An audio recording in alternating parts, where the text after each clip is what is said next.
Kita akan menjawab kasus pertanyaan berikut ini. Saya seorang ibu dari 3 anak, menikah dengan agama lain tahun 2010. Dengan agama lain, ya, bukan 2010. Tahun 2010 baru ibu ini kembali ke agamanya semula, yaitu Kristen. Karena saya dan keluarga saya Kristen, Pak, tapi suami saya beragama lain. Waktu saya kembali ke agama saya, Kristen, suami marah besar. Berkali-kali mau menceraikan saya. Saat ini rumah tangga saya makin renggang, apalagi dipicu oleh pertengkaran itu, saya tinggal di kota yang berbeda dengan anak-anak, dan suami saya pergi ke kota lain, walaupun masih sama-sama di Jawa. Dan belakangan ini sudah berbulan-bulan suami tidak bayar rumah cicilan.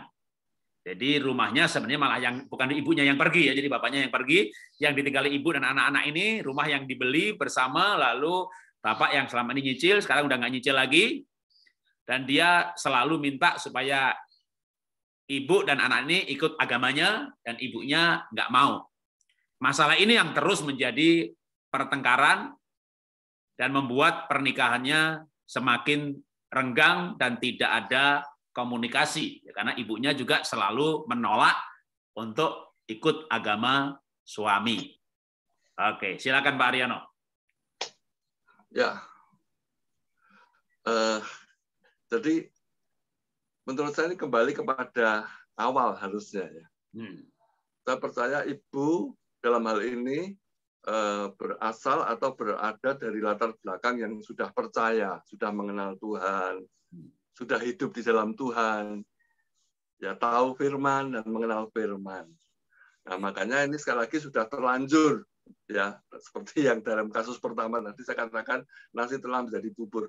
Kalau belum, dari awal kita bisa mencegah, ya, sebetulnya kita bisa mencegah agar tidak terjadi kasus seperti yang ibu alami hari ini atau saat ini. Karena kalau kita kembali kepada firman, ya, ketika kita ingin hidup dengan calon pasangan hidup kita harus betul-betul tadi melihat bobot bebet, itu istilah bahasa Jawa, bobot bebet bibit itu harus dilihat. Nah, kalau saya lihat dalam kasus ini, suami ibu atau pada masa sebelum menikah calon suami ibu adalah bukan orang percaya, ya, bukan orang yang di dalam Tuhan. Nah, kan firman sudah jelas berkata bahwa terang tidak bisa bersatu dengan gelap, seperti itu. Nah, kalau itu dipaksakan, pastilah akan ada akibat yang harus kita tuai. Ya, ada buah yang harus kita tuai. Itu kan akibat dari keputusan kita ketika kita memutuskan untuk menikah dengan orang yang tidak seiman. Ya. Dan saya tidak tahu persis ketika ibu menikah itu apakah sudah menikah secara, ya, di gereja diberkati atau tidak. Ini saya kurang tahu persoalan di situ, Pak Jarod. Kayaknya ke agamanya suami, Pak. Kalau makanya istilahnya dia setelah menikah sekian tahun baru kembali balik ke agamanya. Yang itu memang risiko yang sudah ibu tanggung, ya. Tapi saya menghargai keputusan ibu untuk setelah sekian lama ibu kembali, ya, memutuskan kembali kepada iman di dalam Kristus. Nah, ini saya sangat ya mengapresiasi keputusan ibu untuk berani mengambil keputusan. Karena bagaimanapun keselamatan kekal di dalam Yesus Kristus itu jauh lebih penting, jauh lebih berharga untuk kita pertahankan ketimbang hidup nikmat sesaat di dunia yang fana ini. Apalagi ibu bisa memenangkan dan mengajak anak-anak untuk mengenal dan hidup di dalam Tuhan. Nah, sekarang persoalannya kan pada suami yang sudah tidak lagi serumah. Tadi kasus yang saya dengar, ibu tinggal di kota A, suami di kota B, sampai saat ini tidak lagi terjadi komunikasi. Ya, awalnya suami mau menceraikan. Nah, ada dua hal kemungkinannya. Ada dua hal kemungkinan yang menurut saya ini bisa menjadi pertimbangan. Ya, bukan menjadi keputusan, tapi menjadi pertimbangan. Pertama, kembali seperti ayat yang tadi saya bacakan untuk kasus yang pertama, 1 Petrus 3 ayat 1. Ya, ibu hidup sungguh-sungguh, lakukan apa yang Tuhan kehendaki, lakukan apa yang Tuhan maui sesuai firman, taat firman, tetap mengasihi suami. Dengan anak-anak mengasihi ayahnya, seperti itu. Dan saya percaya kalau kita sungguh-sungguh, Tuhan itu akan membuka jalan. Paling tidak bagi suami ibu akan bisa diketuk hatinya dan Roh Kudus berkarya untuk suami akhirnya bisa hidup dalam kebenaran. Kalau ini terjadi, ya kalau bisa seperti ini pasti akan terjadi apa? Pemulihan, rekonsiliasi. Ya artinya ya ibu akan bisa kembali bersama suami karena suami akan menjadi ya tanda petik menjadi orang percaya seperti itu. Itu yang pertama. Tapi kalau keadaannya yang terjadi adalah sebaliknya, ya sebaliknya dengan catatan suami terus memaksa ibu kembali kepadanya untuk ikut keyakinan atau agama kepercayaan suami. Nah, di sini ibu tetap harus mengambil keputusan yang tegas. Bahwa Kristus lebih penting dalam tanda petik dalam hal ini daripada suami. Karena suami yang memaksa kita untuk kembali ke jalan yang di luar Kristus. Makanya ini pertaruhannya memang sangat saya katakan sangat mahal. Ya, kembali lagi persoalannya di awalnya kita sudah terlanjur mengambil keputusan yang tidak tepat, ya, yang tidak pas. Nah, sekarang memang ada dua kemungkinan itu menurut saya. Nah, tetap kalau masih bisa dijangkau suami dihubungi apakah dengan gadget ya, dengan ponsel ya, tetap adakan komunikasi. Minimal katakan bagaimana kabarnya atau sekarang keadaannya dan sebagainya. Sehingga tapi kalau sama sekali komunikasi itu terputus ya dan tidak bisa lagi ada relasi hubungan yang lancar, yang baik, ya ibu bersama anak-anak ya tetaplah hidup dalam Tuhan. Kalau suami akhirnya meninggalkan, itu bukan kesalahan ibu. Ya, kalau suami dalam hal ini karena dia bukan orang percaya, dia meninggalkan, ya itu tanggung jawabnya si suami. Dalam hal ini ibu tidak salah.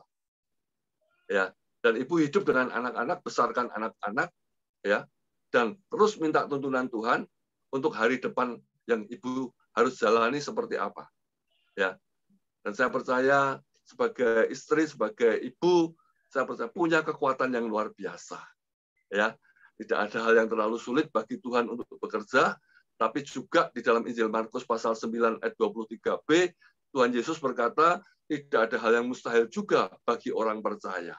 Ya, jadi saya hanya melihat akan ada dua kemungkinan ini. Ibu tekun dan anak-anak berdoa, suami bisa dimenangkan hatinya karena Roh Kudus menjamah. Tapi kalau suami mengeraskan hati, ya minta tetap memaksa ibu kembali mengikuti agamanya, ya ibu harus tegas berkata, no. Saya rasa itu dulu Pak Jarod. Silakan Bapak menambahkan. Ya, mantap. Terima kasih Pak. Saya nambahin dikit aja. Harus benar-benar suami istri bertengkar lalu pisah kota murni karena agama. Ya, jadi ibunya sadar bahwa meninggalkan Tuhan, bertobat, kembali sungguh-sungguh dengan Tuhan, lalu karena sadar sudah salah, kembali. Harusnya harapan saya suami marah betul-betul murni karena itu. Karena kadang-kadang pernikah campur itu begini. Orang menikah beda agama, itu pasti waktu pacaran dua-duanya moderat. Karena kalau agama lain tapi yang radikal, dia tidak akan menikahi orang Kristen. Menghamili mungkin iya, macari mungkin iya, dengan tujuan nanti ditodong kalau mau nikah ya pindah agama saya. Tapi mungkin istilahnya itu bukan murni cinta gitu ya. Tapi biasanya kalau yang memang anggap aja cintanya murni, maka memang dia orang moderat. Sama juga orang Kristen yang mau pacaran dengan orang agama lain, pasti dia Kristen moderat. Ya kalau istilahnya orang yang lebih karismatik, dia Kristen nggak lahir baru gitu ya. Saya pakai istilah moderat aja dah. Orang menikah beda agama pasti dua-duanya moderat. Nah, biasanya setelah menikah, kalau sebelum menikah itu ya paling penting itu pacar. Begitu menikah sering terjadi radikalisasi sebagai istilah yang berlawan dengan moderat ya. Yang Kristen sungguh-sungguh, yang bukan juga sungguh-sungguh. Nah, masalah terjadi. Nah, kalau masalah itu terjadi hal ini, itu murni karena iman. Jadi Kristennya jadi lahir baru sungguh-sungguh gitu. Atau yang sananya jadi sungguh-sungguh juga. Dan ada beberapa sekte agama tertentu, kalau beda agama, itu haram. Diceraikan. Yang diceraikan masih beruntung menurut saya. Ada yang tidak diceraikan. Tidak diceraikan, dia menikah lagi, semuanya tinggal serumah, tapi yang agamanya beda, nggak disentuh, nggak disetubui, nggak bercinta, suruh ngelihat dia bercinta dengan yang lain. Wah itu. Dan diancam, kalau kabur saya cari tak bunuh kamu. Kalau kamu kawin lagi, itu berarti perzinahan. Kamu berzina sama orang lain, karena kamu istri saya. Saya bunuh kamu. Nah, itu saya pernah berjumpa kasus ibu seperti ini. Wah menderitanya luar biasa. Nah, tapi itu berarti menderita murni karena iman. Nah, kalau ibu ini murni karena iman, saya nggak perlu menambahkan, yang diajarkan Pak Haryono, itulah jawabannya. Tapi kalau bukan murni karena iman, jadi beda agama, sebenarnya bukan masalah agama, masalah uang, masalah bentrok karakter, lalu bertengkar. Nah, waktu bertengkar tadi pisah. Setelah pisah, baru ingat Tuhan. Jadi masalahnya bukan masalah iman sebenarnya pertengkaran. Nah, kalau masalahnya itu, maka harus minta maaf sama suami, karena dulu bertengkar itu pasti dua-duanya salah. Minta maaf paling nggak untuk pemberesan dosanya. Dosa dengan Tuhan, minta maaf sama Tuhan. Dosa sama manusia, termasuk si mantan, minta maaf. Kalau setelah minta maaf dia nggak mau balik, itu nomor 2. Tapi sebagai pribadi, kita harus hidup bersih dari dosa. Di hadapan Tuhan, maupun di hadapan orang lain. Saya pernah pulang kampung dari Bogor, waktu itu masih kuliah, emang belum menikah. Saya cari mantan pacar saya, karena dia sakit hati, saya pernah putusin dia. Saya cari loh, saya minta maaf.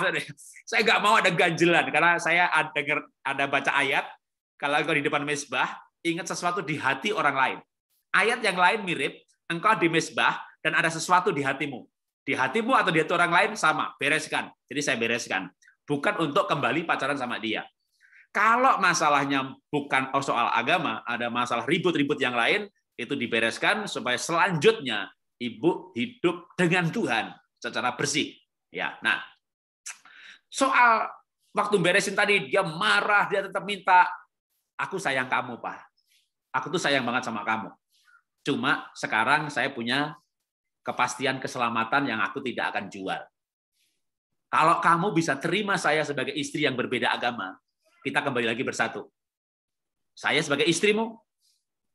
Tapi kalau kamu nggak bisa hidup bersama dengan saya yang berbeda agama, ya saya nggak bisa bersatu lagi. Jadi sikap dan posisi harus jelas. Ibu sayang suami, ibu cinta suami, ibu nggak suka perceraian, tapi murni karena agamanya ibu. Jadi ibu boleh berkata bahwa saya cinta papa. Tidak ada mantan ayah, maka anak-anak juga butuh ayahnya. Tapi saya menerima keselamatan yang lebih berharga, bahkan saya rindu, Pak. Di surga kita ketemu lagi. Udah PI pribadi aja. Sampaikan apa yang dimiliki, kepastian keselamatan yang dimiliki. Kalau murni karena itu diusir, udah gak usah penginjilan ke saya. Itu risiko. Tapi melakukan apa yang kita lakukan. Siapa tahu bukan diusir. Siapa tahu dia terima Yesus. Jadi harus murni marahnya karena iman. Itu harga yang harus dibayar karena iman, dan jawabannya seperti yang Pak Haryono katakan. Tapi kalau bukan perpisahannya bukan karena masalah iman, nah itu harus pemberesan. Kalau toh setelah pemberesan itu dia tetap akan kembali kepada iman, karena memang mungkin bagi suami betul-betul masalah utamanya iman. Walaupun ada masalah yang lain sebelumnya, kan orang nikah nggak mungkin nggak ada masalah kan.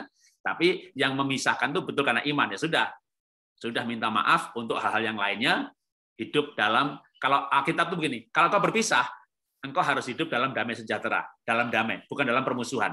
Dengan si mantan itu nggak boleh bermusuhan. Tapi berpisah karena murni agama. Dan saran selanjutnya kalau itu terjadi, maka ibu selibat, tidak menikah lagi, bahagia sebagai ibu, didik 3 anak dan besarkan dia. Itu jauh lebih berharga, lebih mulia daripada misalnya harus nikah lagi, banyak polemik, banyak pro dan kontra, belum lagi anak-anak.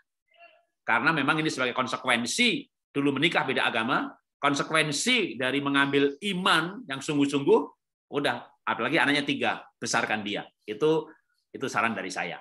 Ya, Tuhan memberkati, Tuhan memberi kekuatan untuk ibu. Ya, nanti di ujung acara, walaupun ini filenya terpisah-pisah, kita akan berdoa juga untuk ibu. Tuhan memberkati.